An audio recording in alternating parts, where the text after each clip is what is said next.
बिस्मिल्लाहिर्रहमानिर्रहीम। लाखों करोड़ों दुरूदो सलाम मोहम्मद मुस्तफ़ा सल्लल्लाहु अलैहि वसल्लम और आले मोहम्मद पर। मैं हूं उमर दराज गोंदल।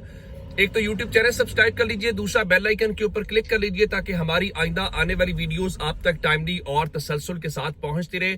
आप जानते हैं कि सुहेल आफरीदी कल कराची गए हुए थे, वो कराची मौजूद थे जब उन्होंने रात को ट्वीट किया और उस ट्वीट में मैंने आपको बताया कि किस तरीके से वो कह रहे हैं कि वादिये तिरा में क्या हो रहा है।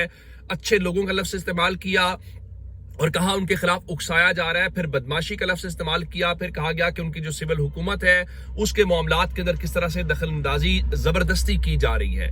अच्छा, यहां तक बात होती तो जरा और चीज थी। अब लगता यह है कि खैबर पख्तूनख्वा और सुहेल आफरीदी की हुकूमत सोच समझ कर सीधी हो गई है। उसमें जुनैद अकबर भी शामिल हुए हैं और मीना खान अफरीदी को जो नया टास्क मिला है, मैं आपको बताऊं, ना सिर्फ एस्टैब्लिशमेंट को बल्कि बहुत सारे लोगों को पाकिस्तान के अंदर उसका गुस्सा भी होगा, बुरा भी लगेगा। आगाज जरा सुहेल आफरीदी के नारों से करते हैं। सुहेल आफरीदी रात को काफी उनकी जो फ्लाइट है वो लेट हो गई, उसके बाद उनकी एक बड़ी तस्वीर रात से वायरल है। आप ये तस्वीर देखेंगे तो ये एयरपोर्ट के ऊपर जो वेटिंग एरिया था, वो उस एयरपोर्ट के ऊपर जहाज लेट था तो सुहेल आफरीदी वहां पर सो गए और उन्होंने नींद पूरी की। उसके बाद हमने ये देखा कि वो जहाज के अंदर गए तो लोग उनके साथ अमले समेत दीगर जो है वो सेल्फियां बनवा रहे थे। उसके बाद वो इस्लामाबाद एयरपोर्ट के ऊपर पहुंचे तो हमने ये देखा कि इस्लामाबाद एयरपोर्ट आमद के ऊपर भी वहां पर जो बहुत सारे कारकुनान थे या कारकुनान के अलावा जो आम लोग थे वो सुहेल आफरीदी के साथ तस्वीर बनवा रहे थे। कहने का मतलब ये है कि सुहेल आफरीदी एक अपना क्रिज्मा तो बिल्ड कर रहे हैं। वो जहां पे जा रहे हैं, उसने कहा था ना कि हम जहां रुकेंगे वहीं जलसा हो जाएगा, तो यूं लगता है कि वो जहां पे जाते हैं जलसा हो या ना हो वहां पे क्राउड जरूर इकट्ठा हो जाता है, लोग उनको देखना चाहते हैं, सुनना चाहते हैं। तो मैं तो कह चुका हूं कि सुहेल आफरीदी ने तहरीक इंसाफ के बहुत सारे बूमर्स को आउट कर दिया है और यूं लगता है कि इमरान खान के बाद अगर इस वक्त कोई सबसे ज्यादा कोई रेलेवेंट शख्स है तो वो सुहेल आफरीदी हैं। तहरीक इंसाफ के कारकुन उन्हें हाथों हाथ ले रहे हैं, उनकी बात सुन रहे हैं। तो ये मंजर हमने रात को देखा। अब सुहेल आफरीदी ने जो रात कहा वो आपके सामने है कि उनके साथ या उनकी हुकूमत के साथ क्या हो रहा है। इस सारी चीज को लेकर इतलात ये है कि जुनैद अकबर साहब ने रात को दो बातें की हैं। एक, उन्होंने कहा कि सुहेल आफरीदी ने कुछ गलत नहीं कहा। ये उस अफगानिस्तान के पैराए में जो बात हो रही थी, जो जिसके ऊपर खासा रद्दमल आया, जिसमें उनका जी सबूत दें कि अफगानिस्तान की सरजमीन पाकिस्तान के खिलाफ इस्तेमाल हो रही है। फिर अली अमीन गंडापुर को लेकर अंसार अब्बासी साहब ने स्टोरी की और उनका जी बिल्कुल सरजमीन अफगानिस्तान की पाकिस्तान के खिलाफ इस्तेमाल हो रही है, उसके ऊपर दस्तावेजी डॉक्यूमेंट हैं, सूबाई हुकूमत को भी नॉलेज है। तो जुनैद अकबर ने कहा कि हो सकता है कि जो सबूत गंडापुर को दिखाए गए हों, जिसकी बुनियाद के ऊपर वो कह रहे हैं, तो सुहेल आफरीदी को ना दिखाए गए हों। अगर कोई बात करता है तो पीटीआई डरती है, तो ये गलत बात है, ऐसी बात नहीं है। लेकिन उन्होंने इस हवाले से कैटेगोरिकली ये कहा कि खैबर पख्तूनख्वा के अंदर जो ऑपरेशन हो रहा है, जिसकी रात को तस्दीक हो गई है वहां पर सुहेल आफरीदी के ट्वीट के जरिए, तो जुनैद अकबर ने कहा कि सूबाई हुकूमत की मर्जी के खिलाफ ऑपरेशन किया जा रहा है। अब ये बड़ा इंपॉर्टेंट सवाल इसलिए है कि आप देखिए कि तहरीक इंसाफ की गवर्नमेंट को अगर एक लम्हे के लिए साइड पे कर दें तो उनसे ज्यादा खैबर पख्तूनख्वा के तमाम तबका फिक्र, जिसमें वो जमातें जो पार्लियामान का या सूबाई असम्बली का हिस्सा हैं या वो जमातें जो हिस्सा नहीं हैं, उन सब का ये मुतालिबा था कि पीस को एक मौका देना चाहिए, डिप्लोमेसी को मौका देना चाहिए और दीगर ऑप्शंस को बरूए कार लाना चाहिए। जब उस चीज को भी नहीं सुना जा रहा तो फिर सवाल पैदा होता है कि कैसे हम कंसेंसस के बगैर चीजों को अचीव करेंगे। देखिए, एक बात बड़ी तय है, वो कोई गवर्नमेंट भी हो, मैं ये इवन ये साहिर शमशाद साहब जो रिटायर हुए वो भी कह रहे थे, जो जंग है वो फौज नहीं लड़ती, जंग कौम लड़ती है और कौम का हिस्सा फौज होती है। और कौम का जब ये कहते हैं ना कि लड़ती है, तो उसका मतलब होता है कि वो जो धरती का बेटा जब अपनी जान कुर्बान कर रहा होता है ना, तो हम उसके मकरूज होते हैं। इतना आसान नहीं होता। सो उसका जो जज्बा या उसका मुराल होता है ना, उसकी कौम की सपोर्ट होती है, जो उसके साथ हर लम्हे होनी चाहिए। उसको ये एहसास होना चाहिए कि उसकी जो जान वतन के पे कुर्बान हो रही है, ये रायगान नहीं है, हम उसकी नस्लों के भी मकरूज हैं।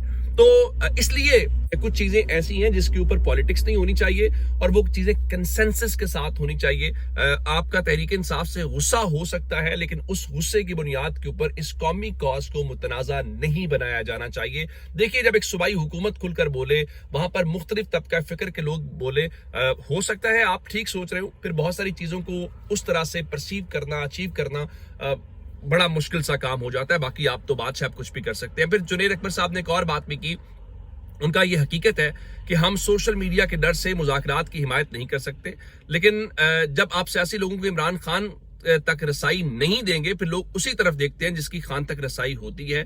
تو پھر ان کے کہنے کا مطلب، یہ بات میں خود بھی کہہ چکا ہوں کہ آپ عمران خان کے ساتھ جو ہے وہ سیاسی لوگوں کو ایکسیس دیں، وہ جائیں گے، خان سے بات کریں گے، بہت ساری چیزیں بہتر ہو جائیں گی. ایک بات جنید اکبر صاحب کے اس شو کے اندر محمد مالک صاحب نے کہا، حکومت کے ایک سینئر وزیر نے پاکستان تحریک انصاف کے 2-3 سینئر لوگوں سے ملاقات کی ہے اور انہیں مشورہ دیا ہے کہ آپ بات چیت کریں. اگر آپ نظام پر بات چیت کرتے ہیں تو اس پر بھی بات ہو سکتی ہے، اور الیکشن وقت سے پہلے کب ہو سکتے ہیں. لیکن علیمہ خان اور اچکزئی صاحب نے اس کو ریجیکٹ کر دیا. کہنے کا مطلب یہ ہے کہ گورنمنٹ کو بھی اندازہ ہے، اور یہ بہت بڑی بات ہے کہ گورنمنٹ جو یا لوگ کہتے ہیں نا کہ پی ٹی آئی کو ریلیونٹ ہو گئی ہے، پی ٹی آئی سے کوئی بات نہیں کرنا چاہتا، ضرورت نہیں ہے، ان کو اس چیز سے اندازہ ہوگا جب وہ یہ بات کر رہے ہیں کہ جناب دیکھیے صورتحال یہ ہے کہ آپ کو ملاقات بھی کرنی پڑ رہی ہے، آپ کو بات بھی کرنی پڑ رہی ہے. اس کی وجہ کیا ہے کہ پی ٹی آئی ایک ریئلٹی ہے، اور اس ریئلٹی کو آپ ڈینائی نہیں کر سکتے. آپ کرنا چاہتے ہیں تو آپ ضرور کیجئے، باقی آپ کو ہاں یہ بات ٹھیک ہے. گورنمنٹ کے اپنے لوگ کیا سمجھتے ہیں؟ حذیفہ رحمان صاحب اے بی این نیوز پہ بیٹھے ہوئے تھے علینا شکری صاحبہ کے ساتھ، اور وہ فرما رہے تھے کہ اسٹیبلشمنٹ کے با اثر حلقے یہ سمجھتے ہیں کہ پاکستان کی 78 سالہ تاریخ میں شہباز شریف جیسا وزیر اعظم نہیں ملا، اور اسٹیبلشمنٹ شہباز شریف کو قدر کی نگاہ سے دیکھتی ہے. یہ آپ کسی ملٹری تجزیہ کار سے پوچھ سکتی ہیں، حذیفہ صاحب فرما رہے تھے.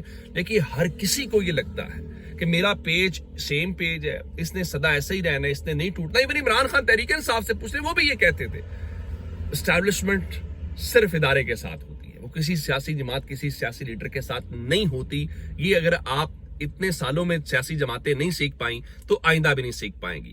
اچھا، اس کے بیچ میں جناب اصل خبر جو میں آپ کو دینا چاہ رہا ہوں، جس کو میں آپ کہہ رہا ہوں کہ اسٹیبلشمنٹ سب غصے ہوں گے، وہ مینا خان آفریدی والی بات ہے. یہ جو اس وقت پوری کی پوری تحریک انصاف کی لاٹ ہے نا، اس میں آپ دیکھیے کہ سہیل آفریدی ہیں، اس میں شاہد خٹک جو قومی اسمبلی میں تحریک انصاف کے پارلیمانی لیڈر ہیں، شفیع جان ہیں، یہ سارے لوگ. میں ان کے بارے میں کہتا ہوں کہ یہ تحریک انصاف کی پروڈکشن ہے، پروڈکٹ ہیں، یہ ان کا فیس ہے، یہ ان کے student wing I S F سے آئے ہیں. اب آئی ایس ایف یا اسٹوڈنٹ جو تنظیمیں ہیں، ان کو اس ملک کی اشرافیہ اسٹیبلشمنٹ نہیں برداشت کرتی. کیوں؟ اگر وہ ہوگی تو ملک سے نئی لیڈرشپ پیدا ہوگی. ایک عام آدمی، یعنی دیکھیے نا، میں کہتا ہوں کہ لوگ تحریک انصاف سے اپنے آپ کو کیوں ریلیٹ کرتے ہیں. ایک عام اسٹوڈنٹ یہ سمجھتا ہے کہ اگر وہ آئی ایس ایف کا پارٹ بنے گا تو وہ بھی سہیل آفریدی کا چیف منسٹر بن سکتا ہے، لیکن وہ نون لیگ میں یہ بات نہیں سوچتا. اور تحریک انصاف کو بھی پتا ہے کہ ہمیں اشرافیہ پہ اس پہ ڈیپینڈ نہیں کرنا، ہمیں نئی لیڈرشپ پیدا کرنی ہے، لوگوں کو اپنے سے ریلیٹ کرا رہا ہے. اس سلسلے میں جو مینا خان آفریدی ہیں، ان کی سربراہی میں ایک اجلاس ہوا، اور خیبر پختونخوا میں جو اسٹوڈنٹس یونین کی بحالی ہے، وہاں پر جو انصاف اسٹوڈنٹ فیڈریشن کے صوبائی صدر ہیں مشرف آفریدی، ان کی سربراہی میں ایک کمیٹی قائم کی گئی ہے.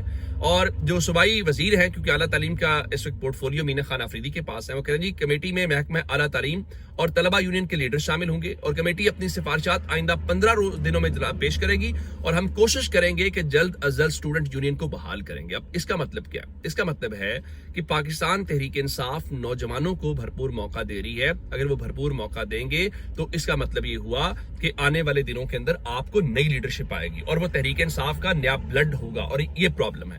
اس کے بیچ میں ایک خبر اور بھی ہے کہ تحریک تفضیہ پاکستان نے باضابطہ طور کے اوپر 8 فروری کی کال دے دی ہے. ان کا رات کا اعلامیہ آیا، ان کا جی تحریک تفضیہ پاکستان کے فیصلے کے مطابق 8 فروری 2026 کو الیکشن میں عوامی مینڈیٹ کی پامالی اور ووٹ چوری کے خلاف ملک گیر ہڑتال کی جائے گی، جو آئینی حقوق و ووٹ کی بحالی اور جمہوری اصولوں کے تحفظ کی جدوجہد میں ایک فیصلہ کن موڑ ہے.